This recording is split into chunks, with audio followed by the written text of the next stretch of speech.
Good afternoon. Welcome back to the Mark Cox Show. Chris Arps substituting on FM News Talk 97.1. We've got Liz doing her thing, feeling a little under the weather, but she is making it happen. You are a trooper. Thanks. Yeah. And in studio with me is my buddy, my friend, Mike Ferguson with the Show Me Institute. How are you, Mike? I am well. Appreciate you having me in. You're like you're throwing me off not having the headphones on. Oh, yeah, No, sorry. no, Here, I'm just saying. I can do this, yes. You're the broadcast professional, not me. I'm like, can you hear Are those me? even plugged in? Yes. Oh, okay. Yeah, I was searching around during the break to make sure that was in. I was going to say, now I'm going to talk, and he's not going to be able to hear what I can say. Well, I was like, can you hear me? And like, you're right next to me. Yes. So you should be. You know, interesting item. We're going to talk about a bunch of stuff here. We're going to talk about the veto session. We're going to talk about some other pertinent topics. But one thing that I want to talk about that was at the top of the local news, Jason was saying, church, surprise, surprise, the loop trolley has been delayed. Shocking. Again. I can't believe that's been delayed. He didn't mention like how long, did he? He said till mid-November this time. Now, that's just this delay. Yeah. I mean, this is what, the fourth or fifth delay on this? Oh, I've actually, Frank Catanzaro from my staff on the Show Me Institute's PR shop is working on a Show Me Now video that is probably going to be out towards the end of the month on this, on the trolley itself. Millions of dollars. And it just can't get. Of course, this is just almost all subsidy, some donations, but this is the stereotypical example of why you leave things like this to the private sector. If there's a demand for it, somebody will risk their own money and build it. This is what I said. I think I hosted 2 or 3 times back. This is a rich man's pet project. Yes. I mean, I love Joe. Yes. He revitalized the loop from what it used to be. It was a haven of bikers and a bad area, and he turned it into what it is. But the loop thing, I mean, they've lost, we were talking before, they've lost parking revenue because they've taken the parking meters down. Businesses have left, and I just can't imagine how it's going to run because the tracks run right in the middle of the street with the traffic. Yes, and it is going to jam up your traffic. I mean, at some point, you're right, and some of those businesses that have left. Yeah. You look at the interviews in the media, and we're going to have screenshots of all these in this video. Yeah. They specifically said we've lost too many customers because all this construction is driving away the traffic, the foot traffic. Yeah. And that line, the rail line, I was just up on the loop, I don't know, a week or so ago. The thing runs right through the road. Exactly. Wherever this thing's going to go, you're stopped behind it, and you're not going anywhere. Now, I don't know about anybody else, but there's only so long I'm going to put up with that. I'm going to go to another area to do my entertainment stuff. Well, that's what I thought at first. I thought maybe the trolley kind of runs alongside the cars, and because I was like, them is really kind of narrow, so I don't know how they're going to put the tram thing on the side. But yeah, it's going to be everybody stop your traffic so the trolley can roll up and down. It is truly mind-boggling. But what do you do? I mean, the thing's built. We've spent $60 million. Do you just say, "Oh, throw up your hand"? I mean, what do you do? You cut your losses. At some point, you have. I mean, if this were being done in the private sector, at some point, somebody says, "You know what? We are just digging a hole that's deeper, deeper, deeper." Are there any private investors who want to buy this and take this over and risk their own money to do it? If you're not going to get anybody to do if there's that. really a demand for it, if people are willing to pay a few bucks or businesses are willing to pay a few bucks to get customers on it, people will willingly come up and say, here's my money, let me take the risk on this. But that's not what's happening. It's taxpayers are all taking the risk on it. I think, it hurts to think $60 million just burned, gone to the ground. But I think you have to at least operate it first to see how bad it is and how much money it's losing before you cut the loss. I don't think you can construct the thing and just say, forget it, we're not going to. Well, unless they come in and say, okay, it's delayed and it's going to be another 10 or 15 million. And then at some point you just have to say, come on, this enough is enough. You know what? You've got trolleys there. I've seen them pushing it by hand up and down to, I've driven by there and seen the thing. There are probably other cities who have functioning trolleys that they can sell it to and get something back. But if they're not going to have people, if this thing's not going to at least break even, it's not. It should not be paid for by taxpayers. I agree, my friend. So Wednesday is the start of the Missouri Special Legislative Session. And I've got something here that says that one of the spotlights is going to be Medicaid. Is going to be something they're going to. Well, sort of, yeah. Okay. It is related. Enlighten to me. that. I just kind of looked at it. Yeah, I mean, what it is that there was some funding for in-home care. For elderly, some are indigent, but basically 8,000 or 9,000 elderly folks who were getting funded through it is a Medicaid program. Okay. So it's not the debate that we're used to. Should we expand or shrink? What happened is there was a bill that funded a lot of the programs. Governor Greitens vetoed it, saying this is just trickery. All you're doing is taking one-time funds to fund this program, and you're setting everybody up for failure later on. There's some validity to what he was saying, but when he vetoed it, saying, I want a permanent solution, what happened is about 8,000 people are falling through the cracks on this. So they are looking at trying to override the veto, saying, we're going to override it, even if it's a matter of we fix it next year, we're going to try to override this one. Again, 8,000 people out of, nearly 6 million in the state is not that much. But it's grandma. Right. Well, and there's also, if we are going to have these programs where the public is paying for private medical things, which that's a whole other debate, in-home care is oftentimes far less expensive than a lot of other types of care. It's particularly less expensive than a nursing home is going to be. Is that when you drive down 70 or drive down the highway and you see the billboards where you can get paid $8 or $10 an hour to pay for or to take care of your a sick relative? Is that the program? Yeah, I actually did a Missouri Viewpoints interview on this, and actually the only time I've cut an interview out of broadcast. And what happened is somebody came in and they were talking about this program, and they were saying, "Oh yeah, it's great. I mean, I was taking care of my grandma anyway. Now I get paid to do it." And I went, well, wait a minute. Isn't family's job to take care of family? Why are we suddenly throwing money at you? Oh, well, because it helps me do that and that kind of thing. So now the thing to watch out for on that is at some point does somebody say, okay, great, now let's add to the public sector unions on that, and then demand $15 or $20 an hour and price many more people out of care.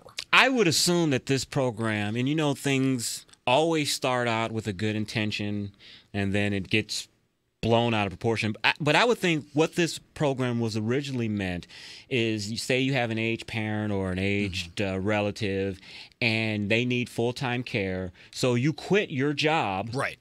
And you say, I'll just replace that income, I'll replace that job with taking care of my relative and I can be with them. Yeah, and like I said, there is a case to be made to say it is far less expensive to pay somebody $10 or $12 an hour to take care of somebody who can live in their home with assistance versus putting him in a nursing home that may cost $5,000 a month. And I'll tell you, my mom had major back surgery last year. She had like 5 discs replaced, steel rod. I mean, she had an overhaul, a tune-up.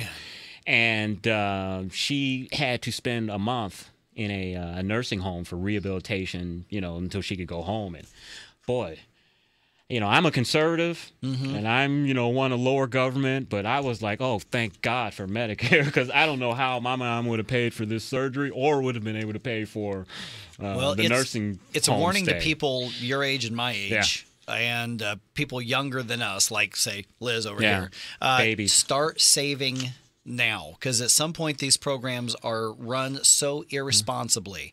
Every time politicians promise new benefits, it means that at some point it's going to run out and the money's not going to be there anymore. And one of the big questions on this one, and I'll be a little surprised if they override the governor's veto, I'll be really honest, I'll be a little surprised if they do that.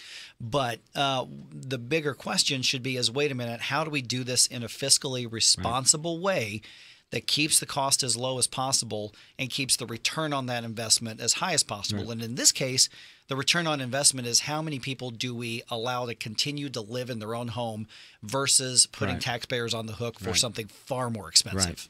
Now, one of the things, I don't know if this is going to be done during this session, but Maria Chappelle-Nadal, senator, is going to probably be involved in this with her being expelled.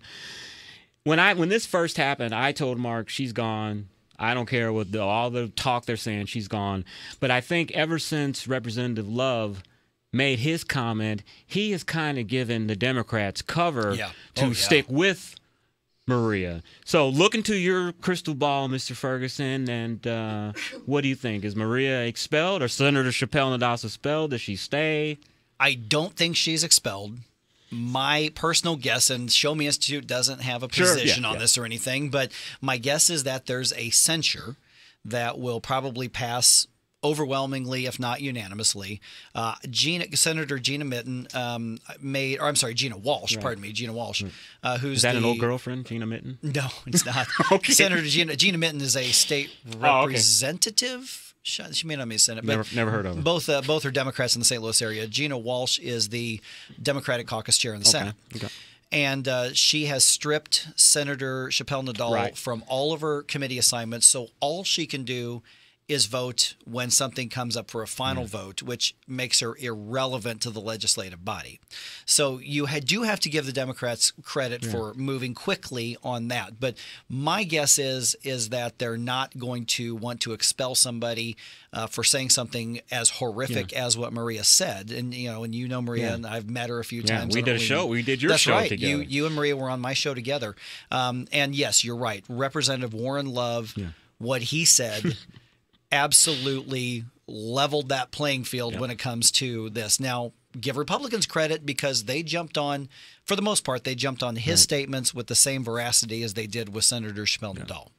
I think, Mike, that if Senator Chappelle Nadal is not expelled, I think you're going to have the citizenry of Missouri marching on Jefferson City Capitol with pitchforks. The politicians may want to be collegial and we don't want to do this, but I don't think this is something the people are going to forget. Mike, if you took a poll, people may very well want her out of office, but I don't know that the Senate Republicans want to be seen as expelling somebody over speech. Does the Missouri Democratic Party, the National Democratic Party, Senator McCaskill, do they want Maria in office for them to hang her over their necks this whole next election cycle? Are they going to lean on their members to say, hey, we know how you feel, but look at the big picture? Very, very, very possibly. Senator McCaskill has already said she should resign. Yeah, they do not want her in office come election season, but I have a feeling she's going to be there. Okay, and I want to get your quick thoughts. We got about a minute left, but our next guest later in the hour, I'm going to have Mark Dalton, the political director for the Carpenters Union. We're going to be discussing right to work. Do you think that that's going to pass next year, or what do you think? There is I tell you, they've clearly got enough signatures to put it on the ballot. We are going to vote on that next year. Whether or not it passes, I think is going to come down to who turns out, because are conservatives and Republicans happy with President Trump, and are they willing to show up? Are they angry with President Trump and stay home? How much does the U.S. Senate race draw people out? I think that people are going to show up to the polls to decide other races, and they're going to make their decision on this one when they get there. I don't think that's going to drive people to or away outside of maybe those union heavy area pockets of the state. Liz, we got this on tape, right? Because I want to come back because I told him to give his Mike to give his as far as what voters are going to do, I have absolutely no idea. What we have found through State Policy Network and some others when they do research on this is how you word the question makes all the difference as to whether people support it or oppose it, because there are so many different claims about right to work. I mean, the bottom line is that you should be free to join a union if you want to join a union. Right. Nobody is trying to bust unions in the private sector in particular. Right. Now, public unions we need far more. We need some reforms on public sector unions in a big way. But the bottom line is that you should not be forced to pay into something you don't want to be a part of. Yeah. If the unions want your business, they want your dues, they need to provide services that you are willing to voluntarily pay for. And that's where the solution should be. Unions are going to continue to exist with right to work. It's just a matter of those who join the union, stay in the union, pay the dues, are doing so voluntarily. And frankly, that's a better fit. If you're forcing somebody if you're taking somebody's money, why on earth do you want them there in your group? Let them go do their job. And, at the same time, the unions, I don't think, should be forced to represent them under the federal law if they're not paying dues. I absolutely think the unions are right about that. Well, I've got a story when we come back. But, Mike, it's always good to see you from the Show Me Institute. Yes, Give sir. us a website where we can read some of that fine info. Yeah, showmeinstitute.org. And then we've got a lot of great events coming up, and you can also just type in right to work. You can type in school choice. Whatever topic you're interested in, you'll find it at showmeinstitute.org if it's one of the areas where our researchers work. And that's Mike Ferguson from the Show Me Institute, and you hear him on the Allman Show. He's a substitute host in the morning, so he's getting around. He's a Kansas Citian, and I'm a St. Louisan now. Well, he's a native Kansas Citian, and now he's in St. Louis. So, I am a permanent St. Louisan now. Exactly. Thank you, Mike. When we